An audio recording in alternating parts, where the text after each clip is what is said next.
Good evening, everyone. Hi, how are you?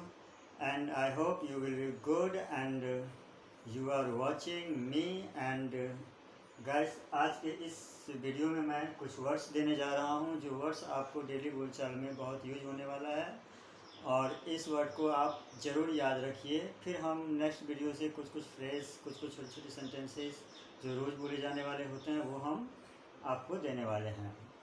तो चलिए without wasting any time and just start the video. And पहला है मेरा cost. Cost का मतलब होता है कीमत, राइट।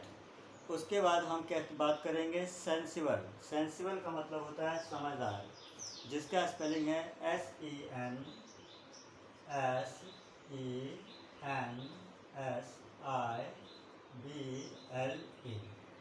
क्या है गाइस? सेंसिबल मैंने लिखा। सेंसिबल का मतलब होता है समझदार, राइट। समझदार,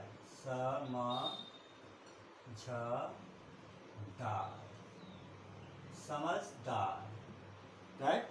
कहते हैं ना, he is very sensible man, यार वह एक बहुत समझदार आदमी है, राइट। अब हमारा दूसरा है कन्फ्यूज़न, या आप कह सकते हैं कन्फ्यूज़। कन्फ्यूज़ का मतलब होता है कि उलझन, कि कोई यह बहुत कंफ्यूज है, तो आप कह सकते हैं कन्फ्यूज़न, राइट। कंफ्यूज भी बोल सकते हैं, जिसका स्पेलिंग है CONFUISO, कंफ्यूज, राइट। तो गाइस अभी हम दूसरा वर्ड लेते हैं। कंफ्यूज एक कॉमन वर्ड है जो हर कोई को आता है भी, आप भी सुने भी होंगे। तो गैस हमारा जो पेट का शक्ति का जो पाचन करता है, जब हम खाना पीना खाते हैं, याद है आपको लास्ट में थोड़ी सी दही कहते हैं कि खा लो भाई पाचक हो जाएगा, राइट। तो गैस जिसको हम कहते हैं क्या, डिजेशन। डिजेशन स्पेलिंग होगा उसका DIG। देख लीजिए स्पेलिंग पे ज़रूर आप लोग ध्यान दीजिएगा। उसके बाद होगा ESTION।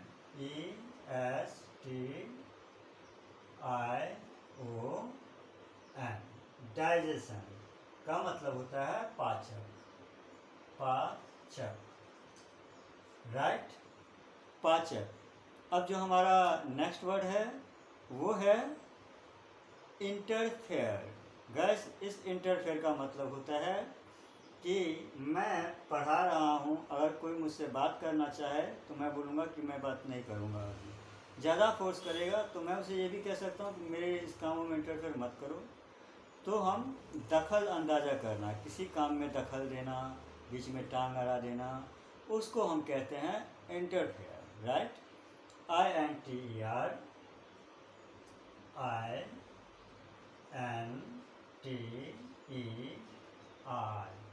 राइट। और इंटरफेयर, FERE। तो देखिए इसका स्पेलिंग पे ज़रूर ध्यान दें आप लोग। इंटरफेयर का मतलब होता है दखल देना। क्या होता है गाइस? दखल देना। दखल देना, राइट। देखिए बहुत इंटरेस्टिंग वर्ड है और मोस्ट इम्पोर्टेंट भी है आपके लिए। गाइस अब जो हमारा नेक्स्ट वर्ड है वो है टफ। टफ का मतलब होता है मुश्किल। किसी भी मुश्किल में कहते हैं ना, यह काम मेरे लिए बहुत कठिन है, तो हम बात करते हैं वो जो कठिन चीज़ है वही एक मुश्किल है, जिसका स्पेलिंग है TOUGH। TOUGH। टफ का मतलब होता है क्या गाइस? क्या बताया मैंने? टफ का मतलब होता है, बोलो बोलो बोलो, मुश्किल। कौन सा मुश्किल? ये मुश्किल, मुश्किल ऐसे लिखेंगे हम हिंदी, राइट। और टफ का स्पेलिंग होता है TOUGH, टफ। स्पेलिंग पे ज़रूर आप लोग ध्यान दीजिएगा, क्योंकि बहुत काम आने वाले हैं। अगर स्टूडेंट हैं तो बहुत काम आने वाले हैं, अगर नॉर्मली बोलना चाहते हैं, सीखना चाहते हैं तो भी आपको काम आने ही वाला है, ऐसा नहीं है जो काम आने वाला नहीं है। और मेरा नेक्स्ट वर्ड है कम से कम। कहते हैं ना, कम से कम आज तो रुक जाओ यार, अरे कम से कम एक रोटी तो ले लो, अरे कम से कम एक गिलास पानी तो पी लो। तो कम से कम को हम कहते हैं एटलीस्ट, जिसका स्पेलिंग होता है ATLEAST। एटलीस्ट का मतलब होता है कम से कम, राइट। देखिए नेक्स्ट वर्ड जो है हमारा वो रहेगा इंफॉर्मेशन। इंफॉर्मेशन का मतलब होता है जानकारी देना, जिसका स्पेलिंग होता है INFORMATION।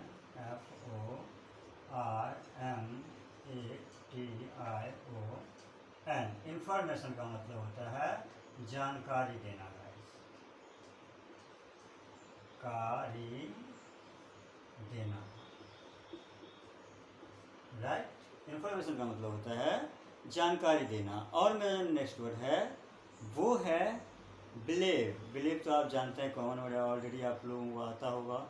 और दूसरा क्या है गाइस, सुधारना, कि इम्प्रूव दिस, सुधारो इसे, राइट। कहते हैं ना यार अपना ये जो काम किए हो उसको ठीक कर लो, तो सुधारना होता है। कोई भी काम अधूरा करके तो ऐसा रह जाता है, उसे हम सुधारना कहते हैं। सपोज कैसे, अगर मैं एक बनाना लूँ और आधा छिल के रख दूँ तो कोई व्यक्ति कहेगा कम से कम पूरा तो छिल दे, सुधार लो इसे, तो हम उसे कहते हैं क्या, सुधारना। तो जिसका स्पेलिंग होता है IN, ध्यान दीजिएगा स्पेलिंग आपके लिए बहुत इम्पोर्टेंट है। तो IN improve, PROVE, improve, right. हम या इसको हम ऐसे भी कह सकते हैं, इम्प्रूव ही आप ध्यान रखिए, ज़्यादा सोचने की जरूरत नहीं है। और जो हमारा नेक्स्ट वर्ड है वो है स्वीकार करना, एक्सेप्ट। जी हाँ, इसी एक्सेप्ट का बात कर रहा हूँ। इसका मैं पहले हिंदी लिख दूँ आपको, सुधारना,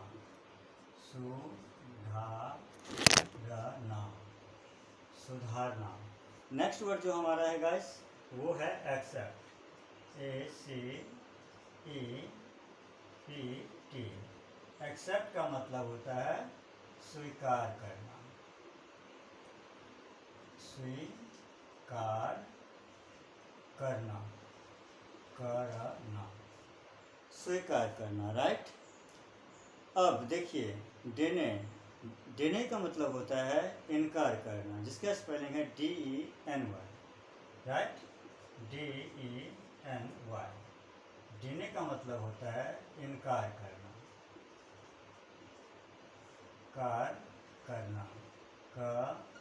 करना। गाइस अब ये इतने वर्ड अगर आप याद रखेंगे 8-10 वर्ड करके, तो आपके कम से कम अंग्रेजी बोलने के लिए ना 1000 वर्ड तो आना ही आना चाहिए।